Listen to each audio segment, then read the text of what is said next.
If you guys have not watched these videos, I recommend you to watch these to avoid any plot hole. If you're done, let's get to our topics. In previous video, we learned about second law of classical thermodynamics, which is explained about this inequality or Clausius inequality, which by this we can say that rate of change of S is equals to this, with addition beside delta Q is about rate of change of entropy due to non-heat source. But the problem is, in both inequality and equality of course, when T approaches to 0, then delta S or rate of change of entropy goes to infinity, which this result denied experimentally. This problem made us come to the third law of classical thermodynamics, which is when T approaches to 0 or absolute 0 here, the entropy will be constant at closed system, which constant here has meaning that the entropy going to maximum value according to fact that entropy always increasing, not decreasing. This law statement comes from Max Planck, which we have discussed in previous video, that formally in mathematics, for all state x that may be happen, if we take limit t approaches to 0 to this difference of entropy between two states, then the result of this limit equals to 0. And as you see that even with delta x process shift, the entropy remain constant, as the third law of classical thermodynamics statement. I know this is too short, but why this could happen? And how about explanation? Well, let me explain. As previous video, we know that temperature T can represent a thermodynamic state when, of course, there is thermal equilibrium for all our physical systems. This statement we can check by empirical observation in natural phenomena. When you have a balloon with some constant temperature, let's say in room temperature, balloon will have small size. But if you warm up this balloon gradually, of course the thermal equilibrium breakdown, what you can see? There is expansion in the volume of the balloon. So for a small here in room temperature and the bigger one here by higher temperature, we can see that temperature in I said ideal gas case relate to kinetic energy of all gas particles inside the balloon. By this observation and its conclusion, all of them summarized in kinetic theory of gases, which will be our discussion in maybe in future videos.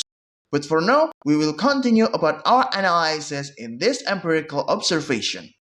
So by this empirical observation, what happened when T approached to 0 or lowest temperature as possible?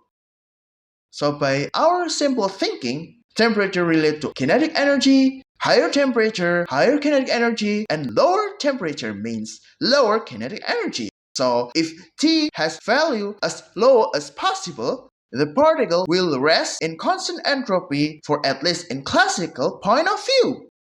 And as you can see, when particle is rest, combination of composition of gas or maybe other particles, not just as composition, maybe position, maybe momentum, and etc., will have less combination.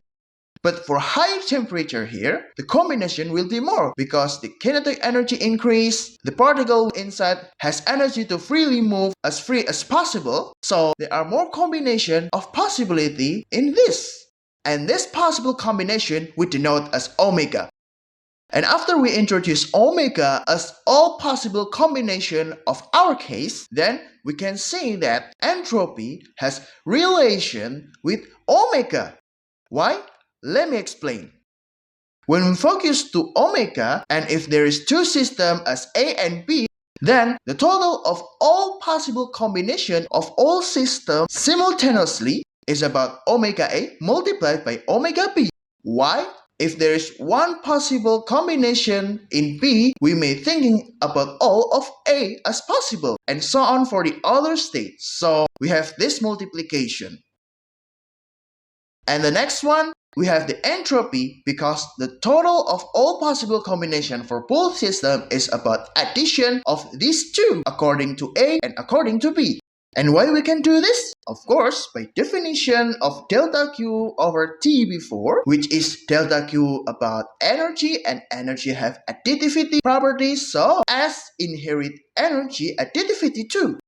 All of these basics can extend to many systems, so the omega total may be omega A multiplied by omega B multiplied by omega C and so on if there is so many systems, and so on to the S. Here's the question.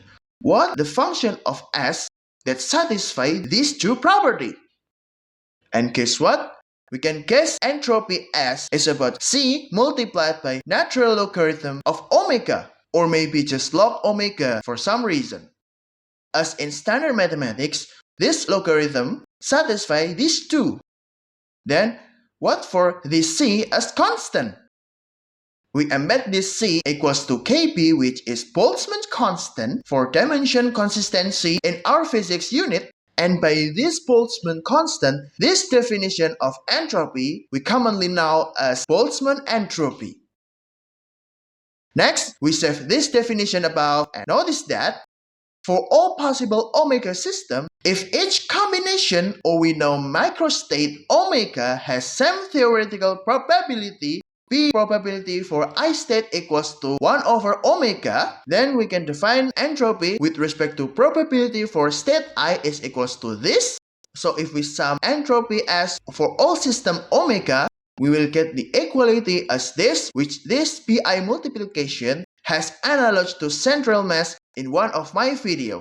So here you may notice that this multiplication by Pi is about weight of SPI for S, which in central mass analog Pi is about distribution of mass, and S is about what measurement in central mass is about position of Mi particle with respect to origin. So this all in my old video is about central mass, and in this video is about center of probability distribution, or maybe we can see as some kind central probability measure. Okay, what about that? We are going to next step. So by S total definition, we have total entropy will equals to this. And this result we know as Gibbs entropy. And the next, we put this Gibbs entropy definition below the Boltzmann before, and comparing between both, we see that Gibbs entropy way more general than Boltzmann entropy. And to differ between two, I set the index B for Boltzmann and G for Gibbs here. And by this index, we can set this inequality. What? Hey, no, what happened here? Okay, calm down, let me explain. For Boltzmann entropy, tell us that each microstate probability has value that spread evenly, which I mean that each particle has probability as 1 over omega. But for Gibbs entropy, this entropy definition is for case that non-equiprobability or maybe have different probability each other.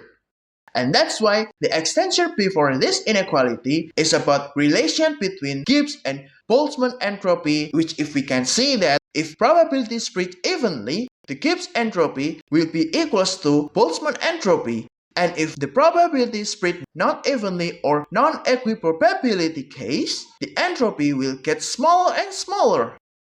This happened by some kind of constraint of total probability, which is equals to 1 in probability theory.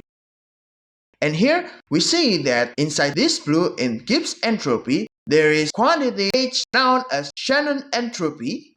This tells us information about state or simply information characteristics. So by second and third law of classical thermodynamics, the entropy itself not only about possibility of heat transfer, but also about information characteristics of our physical system. This discussion relates to what we know about information theory in modern science, engineering, economics, and etc. And that's the closing for basic explanation of classical thermodynamics. We start from zeroth law, which tell us about thermal equilibrium, that explain temperature, then the first law about energy conservation, the second law about entropy, energy transfer direction, and closed by third law that give us constraint about absolute zero temperature, that in the next level discussion is about information theory. I hope you enjoy this video. If you like this video, don't forget to share and subscribe. If you have any question, please drop comment below. And that's it. See you later.